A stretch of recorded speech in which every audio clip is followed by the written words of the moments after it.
Bueno, compañeros, buenos días. Yo soy Noé Chávez y el día de hoy les voy a dar el tema de tuberculosis renal. Los contenidos que vamos a revisar el día de hoy va a ser una pequeña introducción acerca de la patología, datos epidemiológicos, factores de riesgo, la etiología, su patogenia, su cuadro clínico, el diagnóstico y obviamente el tratamiento. Los objetivos que yo me planteé para esta clase pues van a ser principalmente comprender las principales estrategias diagnósticas y terapéuticas de la tuberculosis renal y entender a la enfermedad como un problema de salud pública que actualmente, y bueno, desde que se conoce está infravalorado. Eh, También es importante, como médicos de primera línea, crear estrategias de prevención para pues, evitar tanto la enfermedad y como sus complicaciones en sí. Si tienen alguna duda, me van deteniendo. Entonces, vamos a comenzar con una pequeña introducción. Y bueno, la tuberculosis es una enfermedad que es responsable de la mayoría o es la causa de muerte muy común en todo el mundo. Aproximadamente 10 millones de personas en el año 2017 tenían eh, tuberculosis y de las cuales 5 millones aproximadamente eran mujeres, 3 millones, 4 eran hombres y el resto eran niños. Esto lo que nos da a entender es que también o sea, que se va a presentar en todos los grupos de edad sin distinción y en todas las razas. Es importante mencionar en este punto que la mayoría de las personas que desarrollan tuberculosis pulmonar van a desarrollar o tienden a desarrollar en un 5 a un 45% tuberculosis renal. Por lo que desde aquí es importante mencionarles que en un futuro, cuando tengamos algún paciente con tuberculosis renal, tuberculosis pulmonar, perdón, es importante evaluar el riesgo que este paciente tiene para poder desarrollar tuberculosis renal y que es importante para evitar eh, las complicaciones. La más importante en este caso va a ser que tenga falla renal. La mayoría, es importante también hablar sobre esto porque la mayoría de los diagnósticos que se hacen de la tuberculosis renal se dan cuando ya fallecen los pacientes. O sea, es un cuadro clínico muy difuso en el que muchas veces se pasa por alto, ni siquiera se nos ocurre que pueda ser tuberculosis renal. Entonces, la mayoría se diagnostican ya cuando se realizan las autopsias, ya se encuentra el daño renal y se llega a la conclusión que hubo ahí una tuberculosis renal y que pues obviamente precisamente es el objetivo de esta clase, ¿no? El hacer la conciencia y poder conocer un poquito más sobre la enfermedad para poder diagnosticarla a tiempo y realizar su correcto tratamiento, que también es muy difícil actualmente y seguramente mientras más años pasen, el tratamiento se va a hacer un poquito más difícil. Más adelante veremos por qué. Y como ya lo mencioné, pues es una patología muy difícil de diagnosticar, principalmente por su cuadro clínico difuso y porque no hay como tal una ruta diagnóstica que seguir para poder diagnosticarla y el tratamiento también es un poquito complicado. Entonces vamos a definir primero qué es la tuberculosis renal. Bueno, la tuberculosis renal es una enfermedad que forma parte de otro conjunto de enfermedades en las cuales encontramos tuberculosis genital y que anteriormente se conocía como tuberculosis genitourinaria. Se le llamaba de esta manera porque antes se le daba más peso a la patología genital que a la patología urinaria como tal, pero actualmente pues se ha observado que afecta más a la vía urinaria que a los genitales en sí. Obviamente también hay que tomar en cuenta que una infección o una tuberculosis renal puede conducirnos hacia una tuberculosis genital y que es principalmente evitar este paso de la infección. Sin embargo, hoy nos centraremos en tuberculosis renal. Entonces, esta es una enfermedad infecciosa causada por miembros del complejo Mycobacterium tuberculosis y que va a ser la segunda forma más frecuente de tuberculosis extrapulmonar.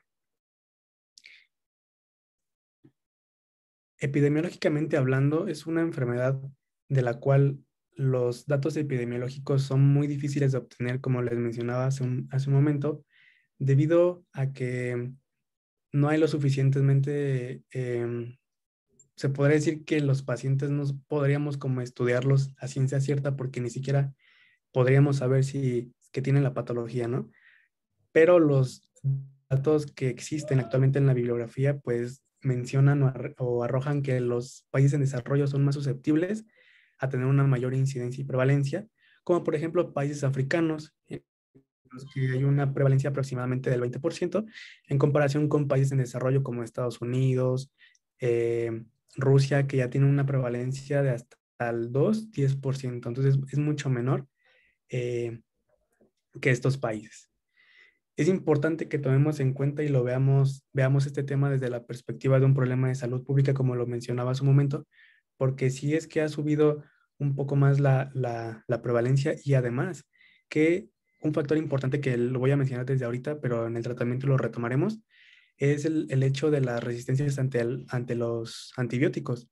Es muy importante, ¿no? Porque ya hay predicciones en las que incluso a mediano plazo, corto plazo, van aumentando los casos en los que hay más resistencia a antibióticos y esto obviamente nos va a dificultar el tratamiento aún más de lo que ya es en estas patologías, por lo que es importante verlo como un problema de salud pública. La mayor parte de esos pacientes que padecen de tuberculosis renal tienen lesiones pulmonares o tienen una enfermedad o tuberculosis pulmonar activa y que también obviamente nos va a complicar un poquito más el cuadro. Aunque también es importante mencionar que la mayoría de los pacientes pueden cursar con una enfermedad latente, sin embargo, esto no nos dice que no existe el riesgo de que esos pacientes se agraven, porque la enfermedad latente como tal puede reactivarse, que de hecho es el mecanismo patogénico de esta enfermedad, que la enfermedad primaria, en este caso tuberculosis pulmonar, está en forma latente y años después se aproxima más o menos de 2 a 10 años o incluso hasta 20 años de enfermedad latente y que pueda reactivarse por los factores de riesgo y condicionarnos de esta manera a la tuberculosis renal en este caso.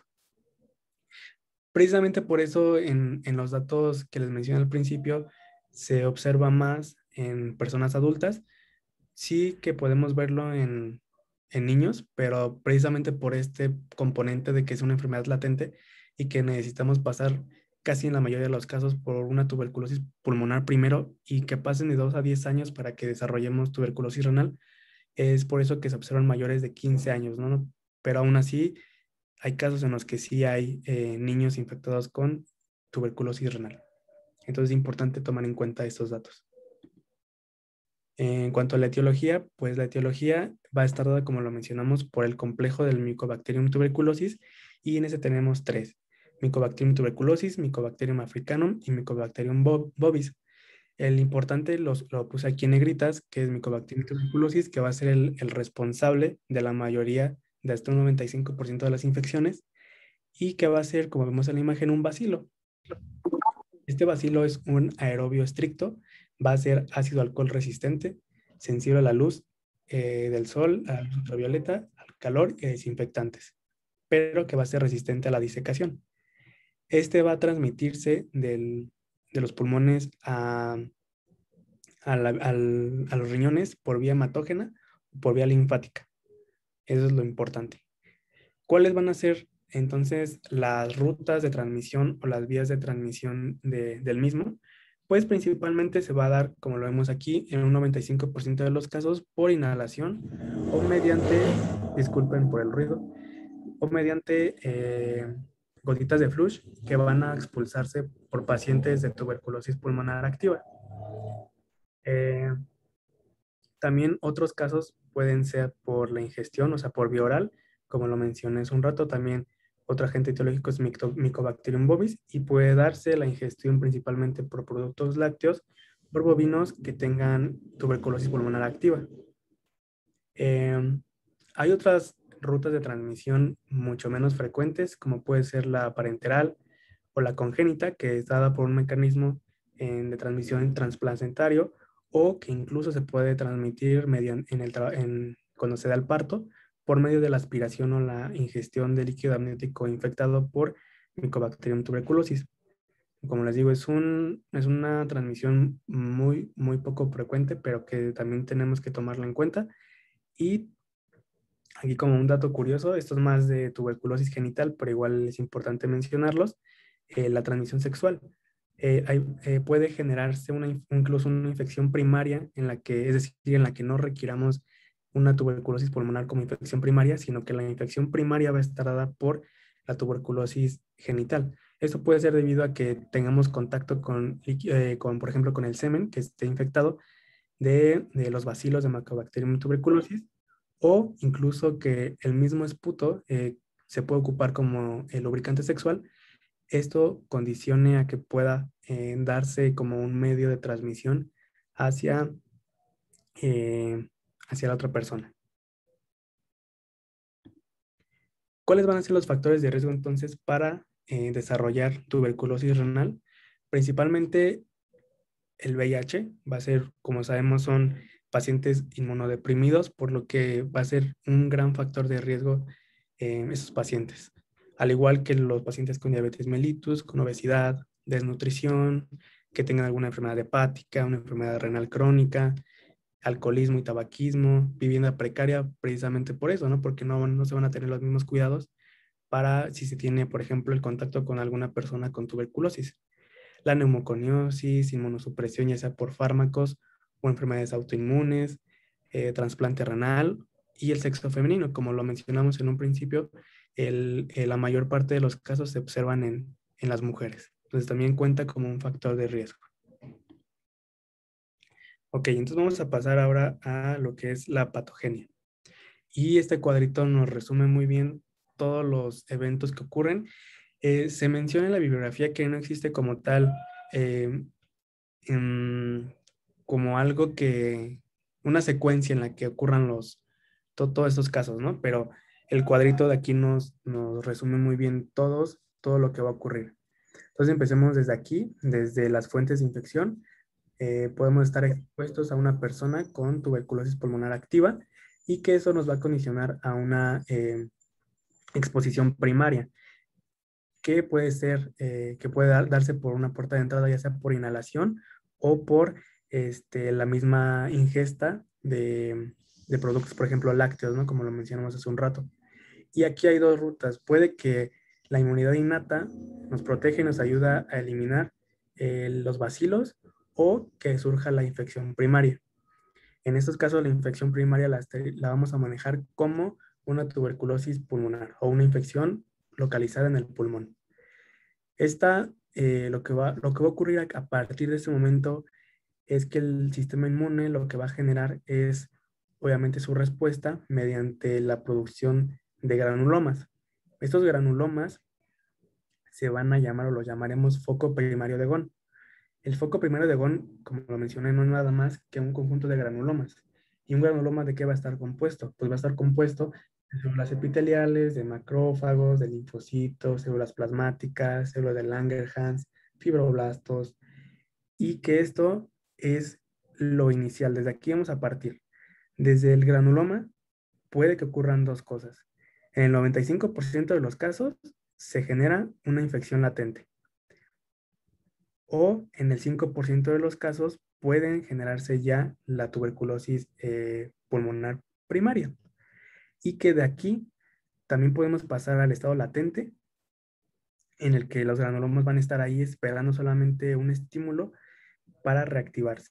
¿Qué va a ser este estímulo? Pues lo que ya mencionamos hace un rato, los factores de riesgo como el VIH, la inmunosupresión, el tabaquismo, la malnutrición, la diabetes y el estrés. Y esta reactivación lo que nos va a generar es que ocurra la tuberculosis pulmonar. En este caso, como vemos aquí, hay diferentes órganos que van a estar afectados, pero hoy nos centramos en tuberculosis renal. Esto va a ocurrir por vía hematógena y linfática, principalmente desde los pulmones hacia los riñones. Y aquí tenemos una imagen para poder esquematizarlo un poquito más claro. Entonces vemos que aquí está obviamente lo que dijimos al principio, la ruta de infección, inhalación, ingestión, y se provoca el foco primero de Gón, que es este de aquí. Los granulomas, que es la primera lesión, por así decirlo, de la infección. Aquí va a haber diseminación linfática o hematógena, y como sabemos, pues los riñones son órganos que están altamente irrigados, ¿no? Por lo que es muy fácil y que puede llegar demasiado rápido aquí la infección. Entonces aquí tenemos un corte de una nefrona en la que observamos cómo aquí llegan los linfáticos y vemos aquí también entonces la primera lesión que se va a generar en el riñón, que es la misma, el foco primario de Ghosn, o un granuloma, compuesto de las células que ya mencionamos, ya sea por vía linfática o por vía hematógena. De aquí, ¿qué va a ocurrir? Pues bueno, aquí pueden ocurrir distintos tipos de lesiones en las que vamos a encontrar necrosis gaseosa, o sea, de granuloma, mientras va avanzando, puede generarse después necrosis gaseosa, abscesos, como podemos ver aquí un absceso, quistes, úlceras, fístulas, fibrosis y calcificación, que son las principales que vamos a observar, las calcificaciones, las fibrosis y las necrosis. Generalmente se lo vamos a observar en la corteza y esto es lo que nos va a generar posteriormente parte de la sintomatología. Entonces aquí vemos que puede afectar cualquier parte de la nefrona y que incluso puede llegar hacia la pelvis renal y pues, ocasionarnos una pilonefritis o incluso ya seguir su vía y llegar hasta provocarnos, o bueno, infectar la vejiga o incluso los genitales. Entonces, esto es lo importante de la patogenia y cómo se va a estar generando y cuáles son las lesiones principales y las que vamos a poder observar en el diagnóstico. No sé si tengan alguna duda hasta el momento sobre esto. No, compañero. Compañero. No, gracias. Entonces vamos a seguir con la clasificación. Todas las lesiones que se van a generar en esta enfermedad vamos a clasificarlas de acuerdo a su grado o a su gravedad, perdón. Tenemos a la primera, que es la no destructiva, en la que vemos que las lesiones se van a limitar solamente en el parénquima renal y no van a ser tan grandes y no van a provocar una sintomatología muy exagerada. La que sigue es la destructiva pequeña, en la que encontraremos una papilitis tuberculosa, y ya la tercera ya es la destructiva, donde va a haber una tuberculosis renal cavernosa, es decir, va a haber lesiones ya importantes. Y por último, la destructiva generalizada, donde ya encontraremos una tuberculosis renal policavernosa y que incluso hasta este punto el riñón ya puede no estar viable para realizar sus funciones concretas y pues de aquí ya pasaríamos a otro tipo de tratamiento, tal vez ya quirúrgico, para poder pues ya salvar la vida del paciente. El cuadro clínico de esta enfermedad, como lo mencionamos hace un momento, pues va a ser muy, muy, muy difuso, que incluso es sugestivo a una infección de vías urinarias, en el que encontraremos disuria, poliaquiuria y hematuria y dolor renal tipo cólico.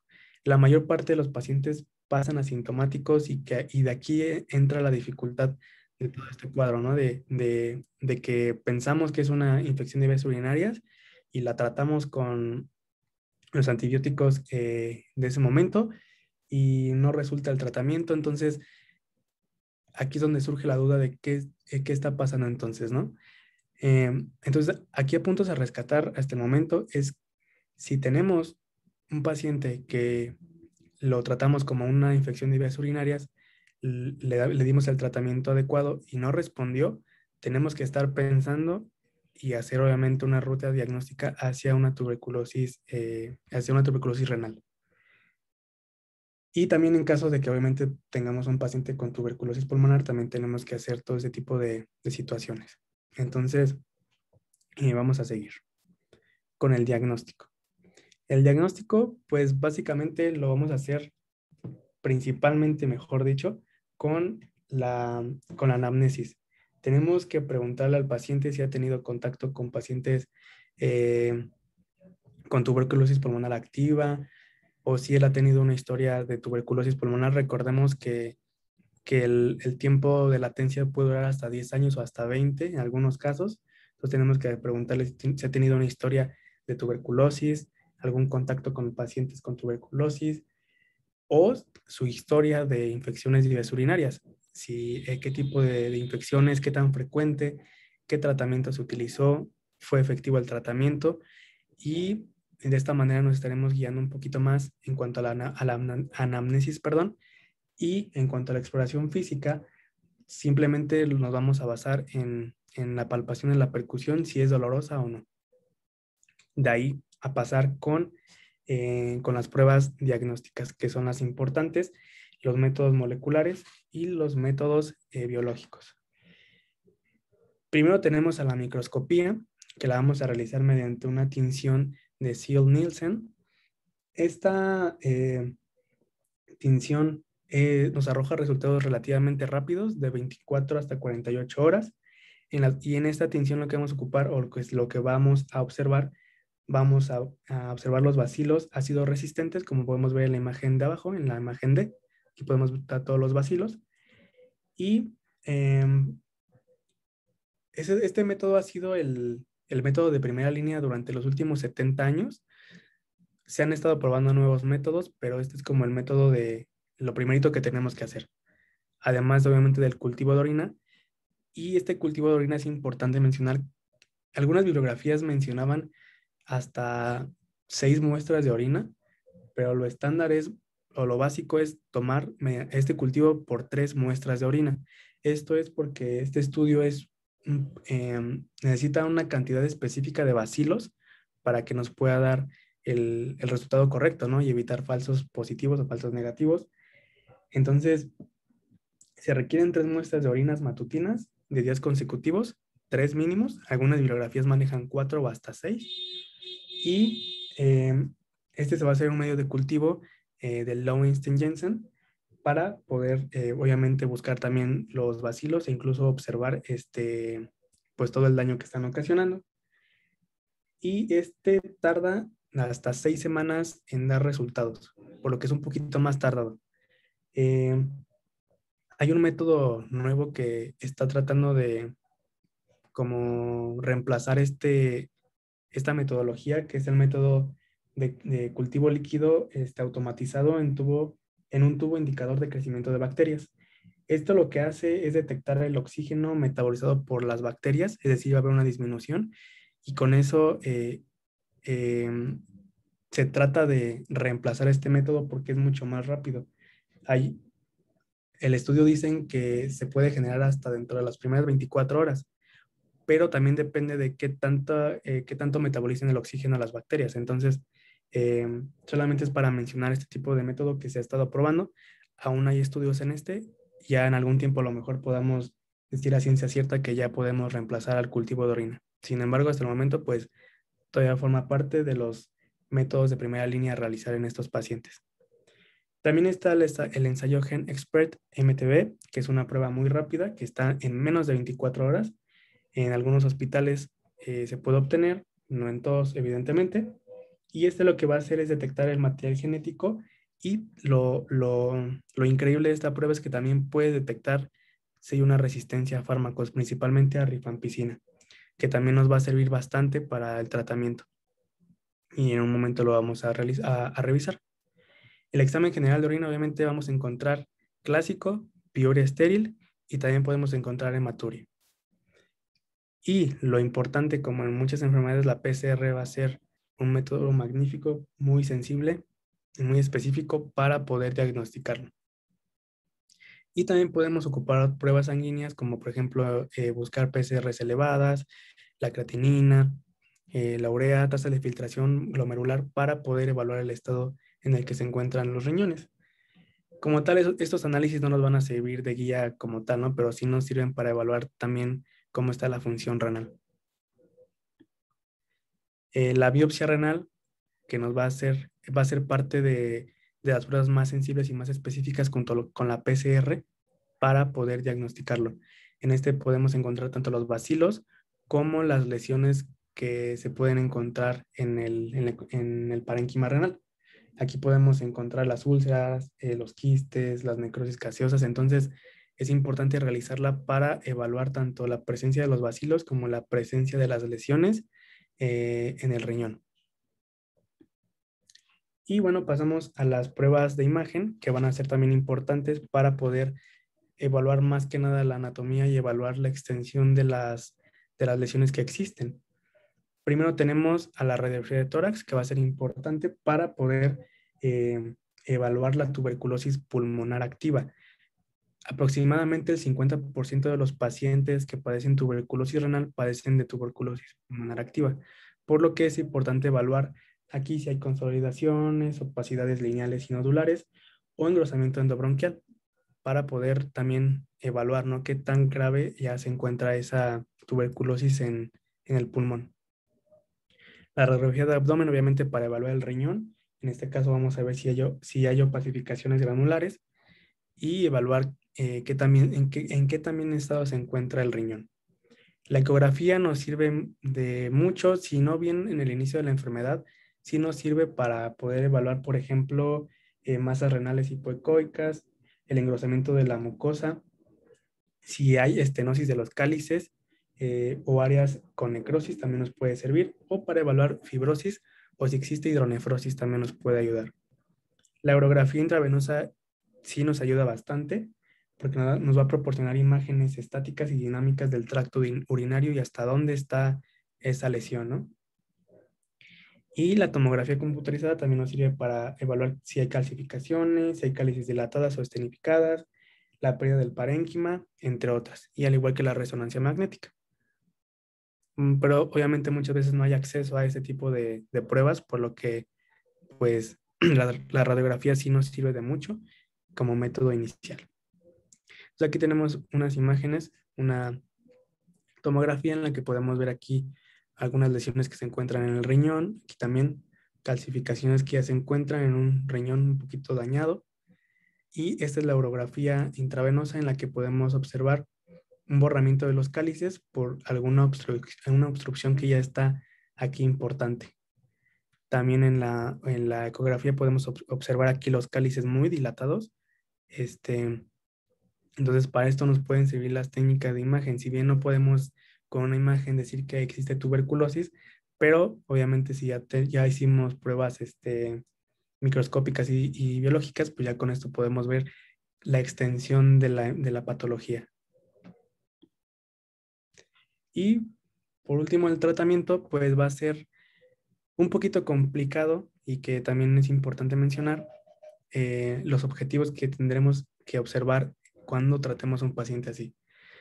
Obviamente lo de base es erradicar el agente infeccioso, ¿no? Tratar complicaciones y controlar las comorbilidades. Hay pacientes, por ejemplo, que no tienen controlada la diabetes, la hipertensión, entonces también tenemos que controlarlo. Si hay complicaciones, tratarlas también. Importantísimo aquí, conocer las posibles resistencias a los antibióticos, porque es el pilar fundamental antes del tratamiento. Antes de que le demos un antibiótico a un paciente con tuberculosis renal, tenemos que hacer un estudio para poder evaluar si hay resistencias y qué resistencias específicamente, porque de aquí es donde vamos a partir para realizar el tratamiento. Entonces, primero vamos a iniciar con la tuberculosis sensible, es decir, la tuberculosis o pacientes con tuberculosis renal que sabemos que no tienen alguna resistencia a algún antibiótico. Estos lo vamos a dividir en dos fases, una fase intensiva y una fase de mantenimiento. La fase intensiva va a durar mínimo 2 meses y la de mantenimiento ya sea 4 o hasta 7 meses, dependiendo si padece de alguna comorbilidad. Por ejemplo, si padece de VIH, obviamente el tratamiento se alarga un poquito más. La fase intensiva se va a caracterizar por contener 4 medicamentos principales y la fase de mantenimiento por 2 medicamentos principales. En la fase intensiva vamos a combinar isoniazida más rifampicina más etambutol más piracinamida, y en la fase de mantenimiento solamente nos quedaremos con isoniazida y rifampicina. Se administrará a diario y las dosis de esos medicamentos las encontramos, aquí les dejé unas tablitas con las dosis de cada medicamento en la dosis inicial y cuando ya estamos a 4 meses o en la fase de mantenimiento. También tenemos la reducción de dosis dependiendo del peso del paciente, obviamente en adultos. Y esto más o menos es como lo más sencillo, ¿no? Más bien lo que todos quisiéramos tratar en una tuberculosis renal, porque pues es algo bastante sencillo, ¿no?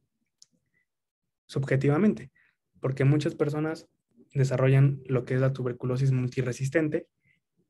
¿Y a qué le llamaremos tuberculosis multiresistente? Pues aquella a la que sea resistente a isoniazida y a la rifampicina. Eso lo llamamos como tuberculosis multiresistente. Por lo que aquí tenemos que tomar en cuenta otro tipo de medicamentos. Sin embargo, seguimos manteniendo el mismo esquema de una fase intensiva y una fase de mantenimiento.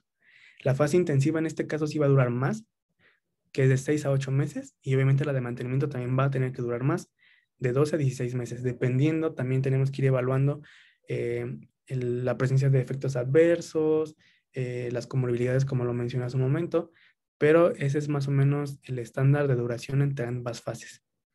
Ahora, los medicamentos que vamos a ocupar aquí en la fase intensiva y en la fase de mantenimiento van a ser similares. En la fase intensiva ocuparemos un agente de segunda línea, más una fluoroquinolona, más 3 agentes sensibles. Me refiero a agentes sensibles, a agentes que sepamos que no tenemos resistencia. Por eso también es importante hacer el estudio que les mencioné al principio para saber a qué medicamentos se es sensible y a qué medicamentos no se es sensible. Les puse aquí entre paréntesis A, B y C para que en la tablita que les pongo a continuación sea más fácil para ustedes como ver qué medicamentos están disponibles.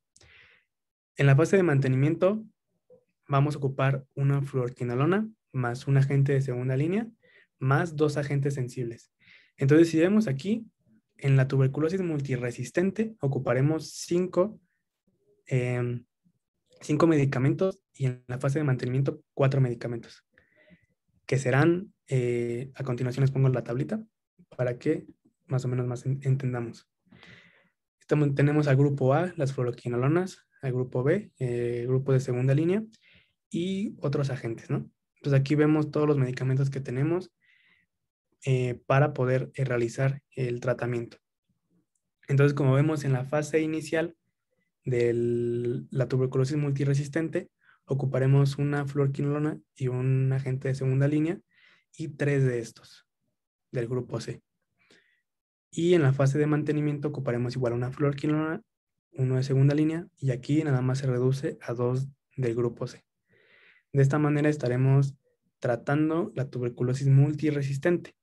Sin embargo, hay que tomar en cuenta que también se puede complicar esto, ¿no? Puede generarse una tuberculosis extremadamente resistente en la que ya tenemos que buscar más estrategias y que incluso en la bibliografía se mencionaba que la tuberculosis renal se tiene que tratar con un médico especialista en tuberculosis y que sepa muy bien el tratamiento de esta patología, porque es de estar buscando de si es resistente a algo, si no es resistente a algo, buscar varias estrategias que nos ayuden a consolidar el tratamiento en pro del paciente. Y también es importante mencionar que los pacientes que desarrollan o que también padecen insuficiencia renal crónica, pues aquí las dosis iban a variar un poquito. Aquí también les dejé una tabla en caso de que el paciente tenga un aclaramiento de creatinina menor a 30 mililitros por minuto. Aquí se hace una modificación en las dosis de cada uno. Y aquí se las dejo. Y por último, importante también mencionar que en pacientes con VIH, la rifampicina la vamos a reemplazar por rifobutina. Nada más eso es lo importante en esos pacientes que son, digamos, como especial para el tratamiento. Que el tratamiento, como lo mencioné, es muy individualizado y muy característico de cada paciente. Y por último, el tratamiento quirúrgico que vamos a ocupar es nefrectomía cuando ya hay una tasa de filtración muy, muy, muy mala y que obviamente vemos lesiones muy, muy graves y que el paciente esté muy grave también, evidentemente. O nefrectomía parcial cuando hay lesión en polos renales sin respuesta al tratamiento. O también se puede ocupar el tratamiento quirúrgico para el drenaje porque hay veces que existe una obstrucción y se requiere este tratamiento quirúrgico para el drenaje. Y no sé si tengan alguna duda sobre el tema. Eso es todo de mi parte. Muchas gracias, Noé. ¿Alguna duda, chicos?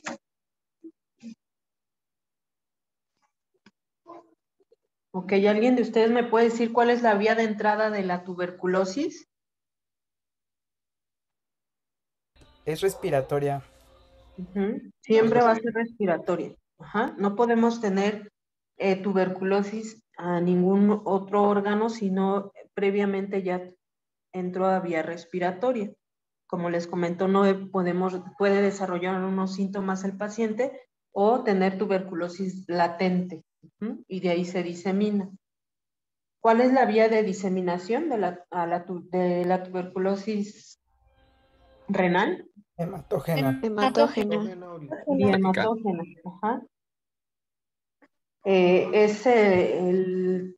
La tuberculosis renal ocupa el tercer lugar de la tuberculosis extrapulmonar después de la pleural y la linfática.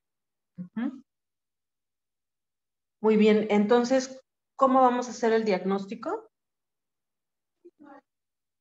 ¿Cuál es el gold estándar para hacer el diagnóstico? Por tinción por el urocultivo. Ajá, el cultivo. Pero también podemos utilizar la PCR, ujú, que tiene alta especificidad y sensibilidad. Ujú. ¿Cuáles son los 4 fármacos para el tratamiento de la tuberculosis?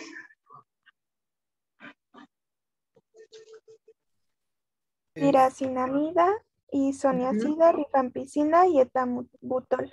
Muy bien. ¿Alguien sabe cuál es el nombre comercial del comprimido donde vienen los 4 medicamentos? ¿O no existe?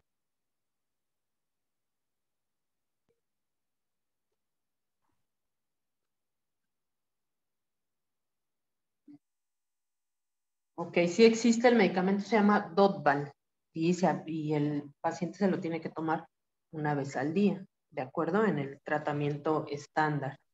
¿Puede repetir el nombre, doctora, por favor? Dotval, Gracias. de nada.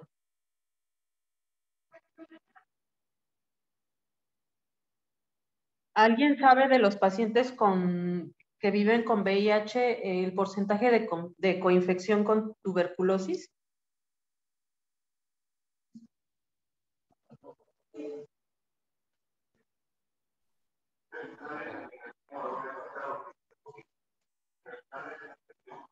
Ok, y es del 15%, ¿de acuerdo? Y el riesgo de tener tuberculosis en los pacientes con VIH se incrementa de 20 a 37 veces más. ¿Mm? Entonces, recuerden que aparentemente hace años decían que la tuberculosis estaba erradicada por la aplicación de la vacuna, cosa que nunca sucedió. Ajá, y los casos de tuberculosis empezaron a incrementar cuando se inició el VIH. Ujú. ¿Alguna duda que tengan? Yo No, sí tengo una doctora. duda, doctora. No, Muy doctora, bien, gracias. muy bien, Noé, muy Yo bien sí tu tengo, pregunta. yo sí tengo una duda, doctora. ¿Qué pasó? Sí. Es que la verdad no encontré como la respuesta a eso, pero el compañero mencionó que había Ujú. algunos casos donde se presentaba piuria estéril, pero bueno, por lo que entendí, como se aloja ahí mismo en el tejido pues renal, pues Ujú. debería también haber algunos infiltrados de la Mycobacterium, ¿no? Ajá. No sé si alguien leyó algo de eso, porque la verdad yo no encontré información de por qué en el ego se encontraban pues células inmunes, pero no como tal la tuberculosis.